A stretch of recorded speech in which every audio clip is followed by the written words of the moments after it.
Hi, ഇന്നെന്താ എൻ്റെ ഫേസിൽ ഇത്ര സന്തോഷം എന്നല്ലേ? എൻ്റെ അസൈൻമെൻറ്റൊക്കെ എഴുതി കഴിഞ്ഞിരിക്കുന്നു ഗൈസ്. അതായത് ഒരു അസൈൻമെൻറ്റ് ഒരു 40-45 പേജ് വരുന്നുണ്ടാവും കേട്ടോ. ഇത്രയും അസൈൻമെൻ്റ് ഉണ്ട്. അപ്പോൾ ഇത് മൊത്തം ഞാൻ എഴുതി കഴിഞ്ഞ സന്തോഷമാണ് ഈ കാണാൻ പോകുന്നത്. അതിലും വലിയ വേറൊരു സന്തോഷമുണ്ട്. ഇത് സബ്മിറ്റ് ചെയ്യാൻ വേണ്ടി ഞാൻ എൻ്റെ വീട്ടിലേക്ക് പോവുകയാണ്. 2-2.5 മാസത്തെ എൻ്റെ അധ്വാനമാണ് കേട്ടോ ഈ കാണുന്നത്. ഇതെല്ലാം കെട്ടിപ്പെറുക്കി ഞാൻ വീട്ടിലേക്ക് പോവുകയാണ്. അതിനടുക്ക് ഈ വേസ്റ്റ് മെറ്റീരിയൽ വെച്ചിട്ട് ഞാനൊരു വീഡിയോ ചെയ്യണമെന്നൊക്കെ വിചാരിച്ചിരുന്നു. പക്ഷെ അത് ഫ്ലോപ്പായി, എന്നെ കൊണ്ട് പറ്റിയില്ല. ഇനി തിരിച്ച് വന്നിട്ട് അത് ട്രൈ ചെയ്യണം. അപ്പോൾ രാവിലെ തന്നെ കുളിച്ച് മാറ്റി ഞാൻ പോവുകയാണ്. ഞാനും ഇതെൻ്റെ ഫാദറിലോ ആട്ടോ.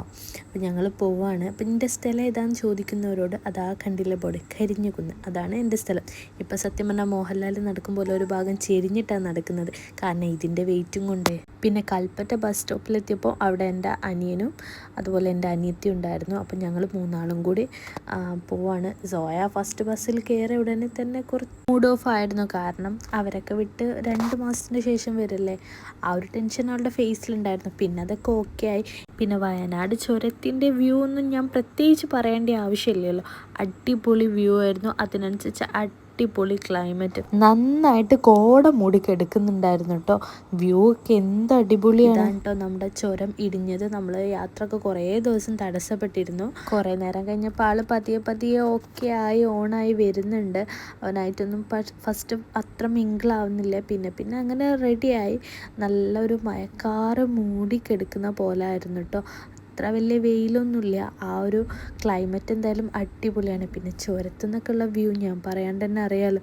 പിന്നെ അവിടുന്ന് ഒരു മങ്കി ക്യാപ്പ് ഇട്ടിട്ടുള്ള ആളെ കണ്ടിട്ട് സോയ മങ്കി പറയാം.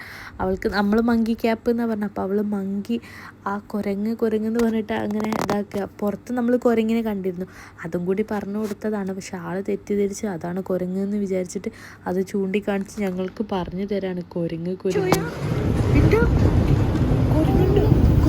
പൊന്നെ, ആ വീഡിയോ എടുക്കണ്ട. പിന്നെ അവളങ്ങ് ഓക്കെ ആയി. പൊതുവേ മക്കൾ ബസ് കയറി ഉറങ്ങാറാണ്, പക്ഷേ ഇവളുടെ കാഴ്ചകളും അത്ഭുതങ്ങളും നോക്കിയിരിക്കുക എന്നല്ലാതെ അങ്ങനെ ഉറങ്ങുമൊന്നുമില്ല. പിന്നെ കളിയും ചിരിയൊക്കെ ആയിട്ട് ഞങ്ങൾ അങ്ങനെ ചുരത്തിൻ്റെ വ്യൂ ഒക്കെ ആസ്വദിച്ച് പോകുമ്പോൾ ഒരു വലിയ ബ്ലോക്ക് ഉണ്ടായി.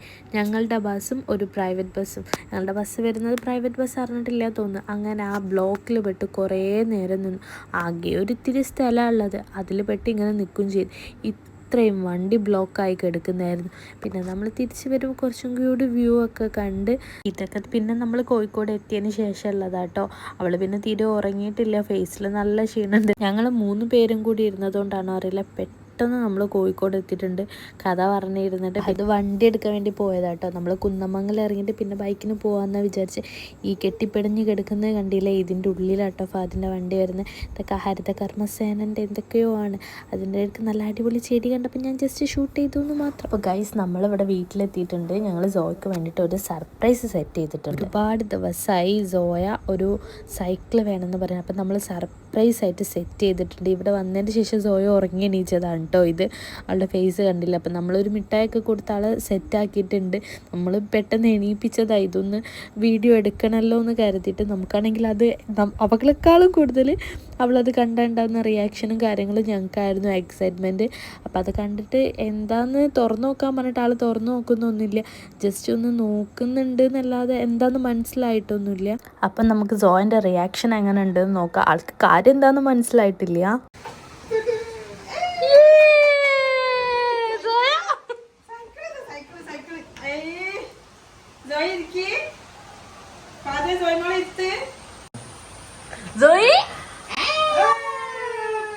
സത്യം പറഞ്ഞാൽ അവളെക്കാളും എക്സൈറ്റ്മെൻറ്റ് ഞങ്ങൾക്കായിരുന്നു. അവളുടെ ഫേസ് എങ്ങനെ ആയിരിക്കുന്നു, അവളുടെ റിയാക്ഷൻ എങ്ങനെ ആയിരിക്കും എന്നൊക്കെ ഓർത്തിട്ട്.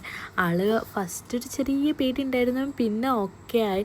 ഒരുപാട് ബലൂണും അങ്ങനെ എല്ലാം കൂടി കണ്ടിട്ട് ആൾ ഓക്കെ ആയി വരുന്നുണ്ട്. എന്നാലും സൈക്കിളിനേക്കാളും കൂടുതൽ അവൾ കളിക്കുന്നത് ബലൂണിൻ്റെ മുകളിലാണ്.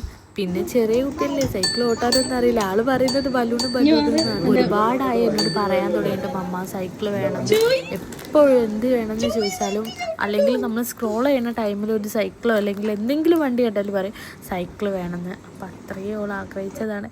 അപ്പം അത് കിട്ടിയപ്പം അവൾക്കും സന്തോഷം. അതുപോലെ ഞങ്ങൾ ഇത് വാങ്ങിയിട്ട് ഒരുപാട് പിന്നെ ആളങ്ങനെ സെറ്റായി കുറേ നേരം സൈക്കിൾ മേലൊക്കെ കളിച്ച് കുറേ നേരം എന്ന് പറഞ്ഞാൽ കുറേ നേരം കളിച്ചിട്ടുണ്ട് കേട്ടോ. സത്യം പറഞ്ഞാൽ ഇത് വാങ്ങി വെച്ചിട്ട് കുറേ ആയി. കാരണം ഞങ്ങളിവിടെ വന്നാലല്ലേ അവൾക്ക് കാണിക്കാൻ പറ്റുള്ളൂ. അങ്ങനെ വെയിറ്റ് ചെയ്ത് നിന്നതാണ്. പിന്നെ അവളെ കൂട്ടി നമ്മൾ പോപ്കോണൊക്കെ കൂട്ടി ചായ. എങ്ങനെയുണ്ട് സോയാ?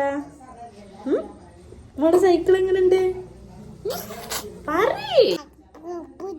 സൂപ്പറാണോ? സൂപ്പറാണോ വണ്ടി? അപ്പൊ എത്രേ ഉള്ളൂ. അപ്പൊ ഓക്കെ ബൈ, ടാറ്റ പറ.